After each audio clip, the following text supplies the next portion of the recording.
Olá, queridos alunos do seminário!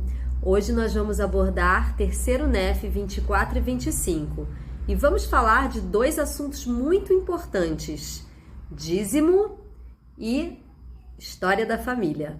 Vamos lá? Jesus Cristo, em sua visita aos nefitas, usou as palavras do profeta Malaquias para ensinar sobre o dízimo e também sobre as bênçãos que vêm de cumprir esse mandamento. Vamos pensar em algumas situações do dia a dia. Carlos está economizando dinheiro para comprar um celular. Ele não pensa em pagar o dízimo. Silvia sempre pagava o dízimo quando era jovem, mas agora que tem um emprego e está ganhando mais dinheiro, tornou-se mais difícil. Olivia dá todo o dinheiro que recebe para ajudar sua família. Ela se pergunta se precisa pagar o dízimo, sendo que sua família precisa do dinheiro. Anderson não trabalha e por isso ele se pergunta se a lei do dízimo se aplica a ele e de que forma. Quais dessas situações você considera relevantes? Quais dessas pessoas devem cumprir a lei do dízimo?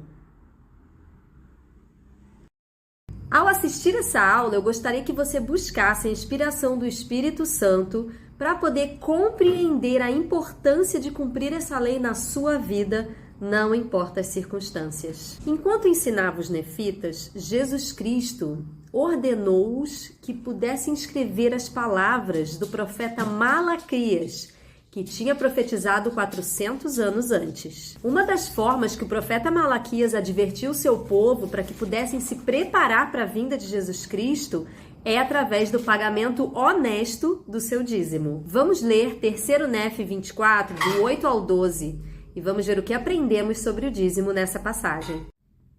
Roubará o homem a Deus? Todavia vós me roubais, e dizeis, em que te roubamos? Nos dízimos e nas ofertas. Com maldição sois amaldiçoados, porque me roubastes a mim, vós toda a nação. Trazei todos os dízimos à casa do tesouro, para que haja mantimento na minha casa. E provai-me então com isto, diz o Senhor dos Exércitos, se eu não vos abrir as janelas do céu e não derramar sobre vós uma bênção tal que não haja espaço suficiente para recebê-la. E por vossa causa repreenderei o devorador, e ele não destruirá os frutos da vossa terra, nem a vossa videira derrubará antes do tempo, e seu fruto nos campos, diz o Senhor dos Exércitos. E todas as nações vos chamarão bem-aventurados, porque vós sereis uma terra prazível, diz o Senhor dos Exércitos. Primeira pergunta: quais as bênçãos do dízimo você conseguiu identificar nesta passagem de Escrituras?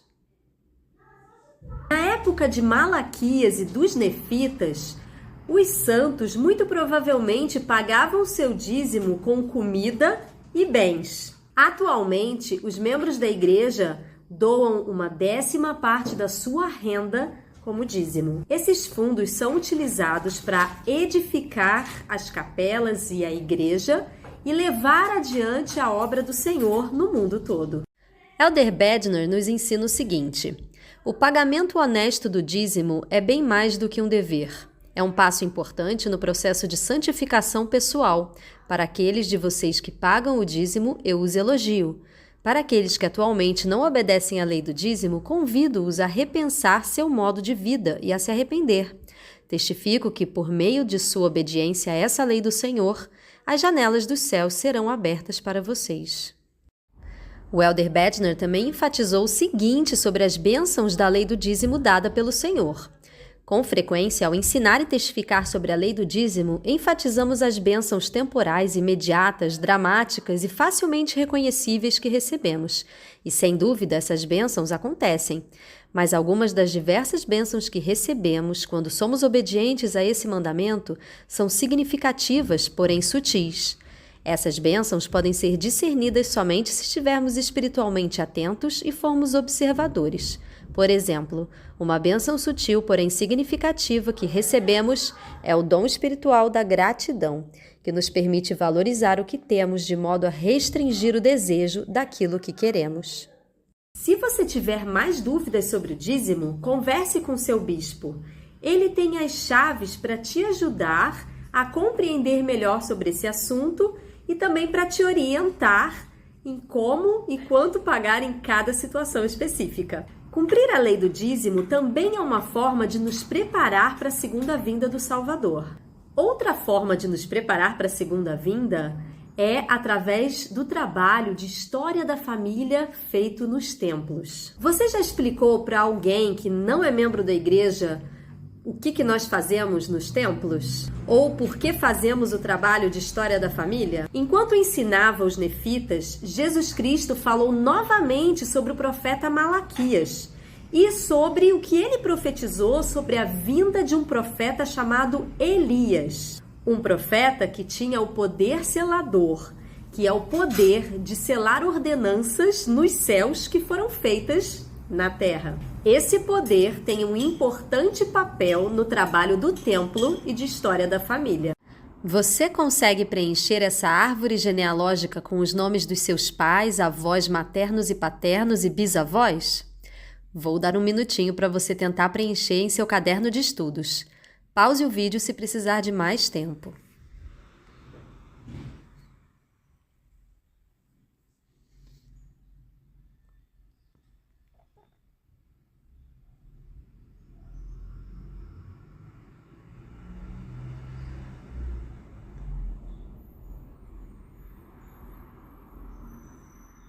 Se você conseguiu, você alcançou suas 4 gerações. Parabéns! Por que será que é tão importante conhecermos mais sobre nossos antepassados? Vamos estudar algumas palavras que Jesus Cristo citou do profeta Malaquias para poder entender melhor. Vamos começar com 2 Nefe 25, 1 e 2. Pois eis que vem o dia que arderá como um forno, e todos os soberbos, sim, e todos os que cometem iniquidade serão como palha. E o dia que está por vir os abrasará, diz o Senhor dos Exércitos, de modo que não lhes deixará nem raiz, nem ramo. Mas para vós que temeis o meu nome, o Filho da retidão se levantará com poder de cura nas suas asas, e vós saireis e crescereis como os bezerros no cevadouro. Vamos entender melhor esses símbolos utilizados por Malaquias. A palha é o que resta em um campo após o fazendeiro fazer a colheita, que serve para ser queimada. A raiz simboliza os antepassados, o ramo, a posteridade. Cura nas suas asas simboliza o poder de cura e proteção do Senhor e de sua expiação. E bezerros no cevadouro simboliza Israel, que será bem tratada e amparada, assim como os animais em um estábulo.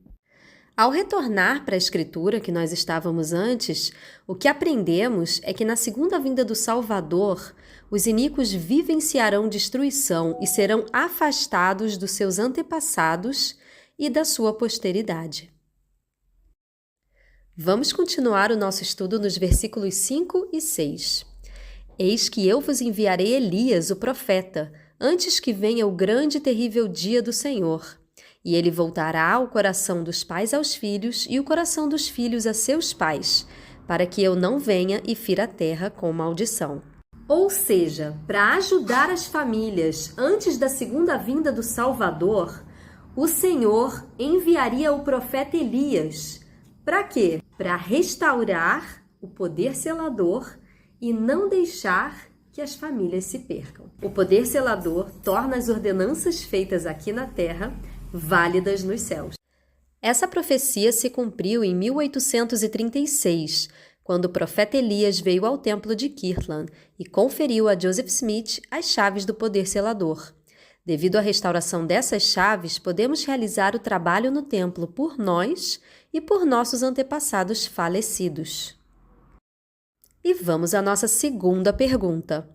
Como os jovens podem participar do trabalho do templo e história da família? E o que esse trabalho tem a ver com a segunda vinda de Jesus Cristo? Vamos assistir no vídeo a seguir o porquê que esse trabalho tem uma importância tão grande para os jovens da igreja.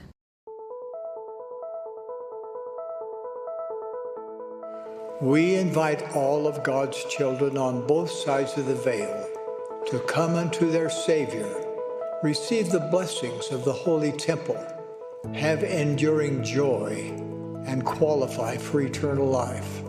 Sacred temple covenants and ordinances can strengthen us and purify our hearts. Covenants that are honored steadfastly provide purpose and the assurance of blessings in mortality and for eternity.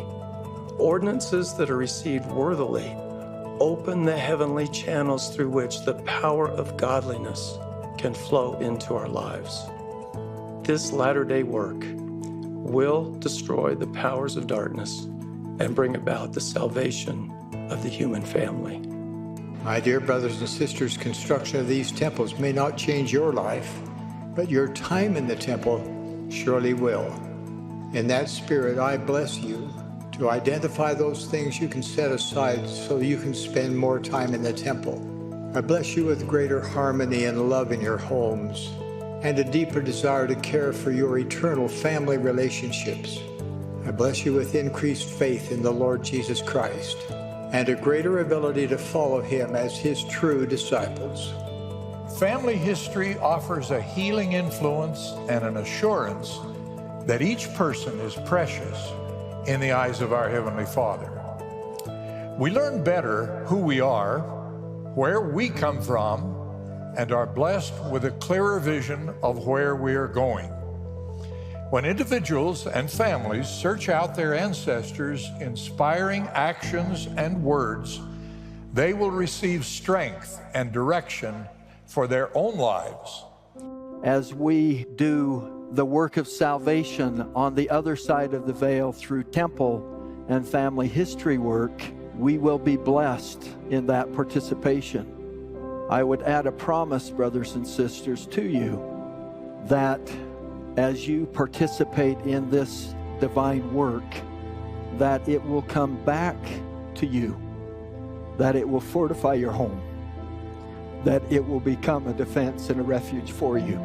Family history also connects us to heaven. It gives us an eternal perspective.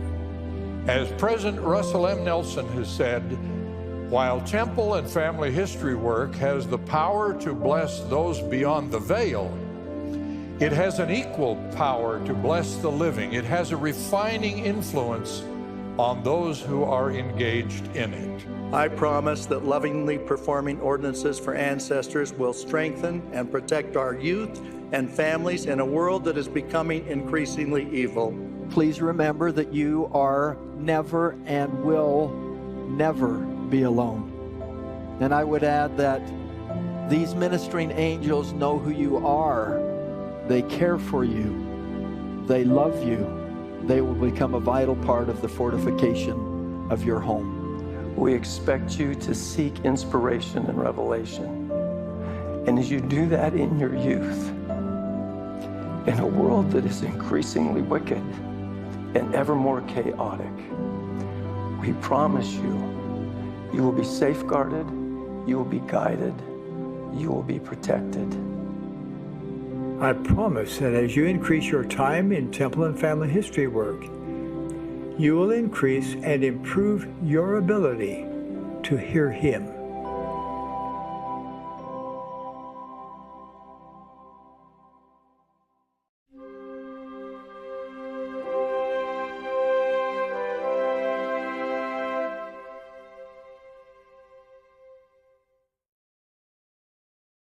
Como você pode participar deste trabalho? Vamos ver algumas sugestões? Utilizando sua conta no site churchofjesuschrist.org, entre no familysearch.org, explore recursos para aprender sobre um de seus antepassados. Para começar, clique em Como você deseja começar. Segunda sugestão: envie mensagem de texto, telefone ou marque um horário para conversar com seus pais, avós ou outros parentes, para saber mais sobre a vida deles, sua história ou conversão ao Evangelho. Se desejar, escreva o que descobrir. E, última sugestão, participar da indexação. Você sabe o que é indexação? Para ajudar a entender o que é e como começar, vamos assistir o vídeo a seguir. Os principais acontecimentos da vida de seus antepassados foram provavelmente registrados e preservados em papel por centenas de anos. Estes registros podem estar escondidos em arquivos do governo ou porões da igreja. O Family Search e seus antecessores têm trabalhado desde 1894 a fim de preservar esses registros históricos para que pessoas como você possam descobrir a história de sua família. Com esse intuito, o Family Search armazena um exemplar fotografado desses registros em um lugar seguro, onde os efeitos do tempo não danificam os registros. Bilhões de registros estão armazenados atualmente em microfilmes, e agora o Family Search o faz no formato digital. Milhões de imagens desses registros estão agora publicados online para todos acessarem livremente. Fotos são ótimas, mas para serem realmente úteis, as informações dessas imagens precisam ser acessíveis pelo computador. Isso é feito por um processo chamado indexação, e é algo que os computadores não podem fazer. Felizmente, centenas de milhares de voluntários, jovens e idosos já estão ajudando. Em poucos minutos de cada vez, eles leem as imagens digitais e digitam as informações que vêm. O Family Search salva essas informações em um banco de dados online que pode ser pesquisado no familysearch.org. Agora, milhões de pessoas podem encontrar seus antepassados facilmente graças aos esforços de pessoas como você. Isso é ótimo, mas sabe de uma coisa? As imagens digitais estão se amontoando mais rapidamente do que os indexadores podem processar. Mais ajudantes são necessários agora. Com a sua ajuda e de seus familiares e amigos, a tarefa monumental de tornar registros históricos disponíveis online será realizada. Você quer ajudar? Você pode! Torne-se hoje um indexador voluntário online.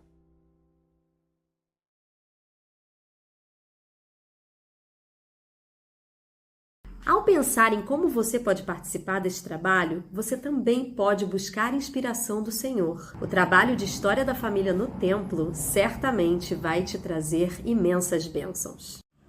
Ao continuar participando do trabalho de Templo História da Família, lembre-se desta declaração do presidente Russell M. Nelson. Sempre que vocês fazem alguma coisa para ajudar alguém nos dois lados do véu, a fazer os convênios fundamentais com Deus e receber as ordenanças essenciais do batismo e do templo, vocês estão ajudando na coligação de Israel. A irmã Wendy Nelson ensinou: então, se você quiser um pouco mais de alegria em sua vida, um pouco mais de significado, mais conexões sinceras, mais foco, energia, motivação, mais de tantas coisas maravilhosas, encontre tempo para ajudar as pessoas do outro lado a fazer convênios com Deus. O poder de Deus fluirá para a sua vida, assim como vocês. E finalmente, Elder Renland, dos 12 Apóstolos, compartilhou: vocês não só encontrarão proteção das tentações e dos males do mundo, mas também poder pessoal, poder para mudar, poder para arrepender-se, poder para aprender, poder para ser santificados e poder para voltar o coração de seus familiares uns aos outros e curar o que precisa ser curado. E vamos à terceira e última pergunta. Como participar do trabalho do Templo e História da Família pode fazer diferença na sua vida? Lembre-se das citações que acabamos de ler. Querido jovem, deixo um desafio para você. Faça uma meta para participar deste trabalho. Escreva essa meta no seu caderno de estudos. Você vai sentir o amor do Salvador ao se esforçar por fazer esse trabalho. Você vai sentir o amor dos seus antepassados na sua vida e você vai ser fortalecido. Essa obra é uma das obras mais importantes que estão acontecendo nos dias atuais. Te convido a fazer parte dela. Deixo essa aula com todo o meu amor e com o meu testemunho, em nome de Jesus Cristo. Amém.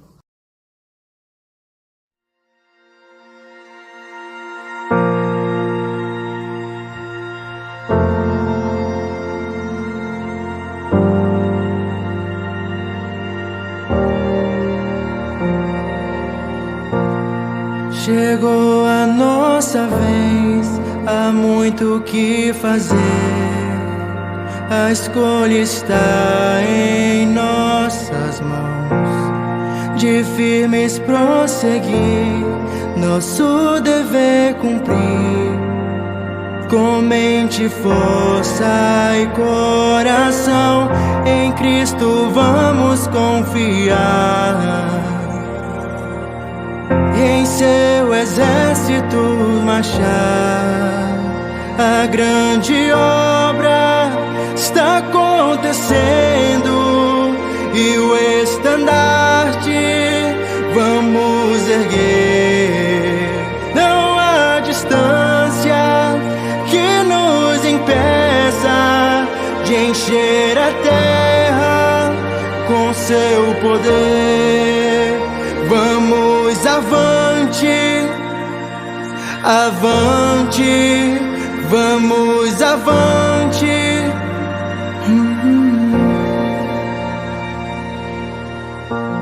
Se o céu escurecer e não der pra enxergar, a meta é não desanimar.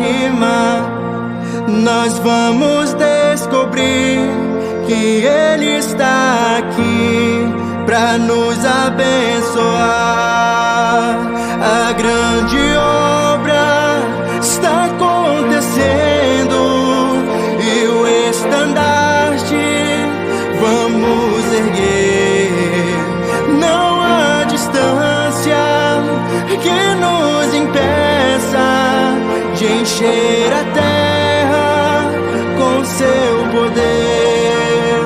Vamos avante, avante, vamos avante.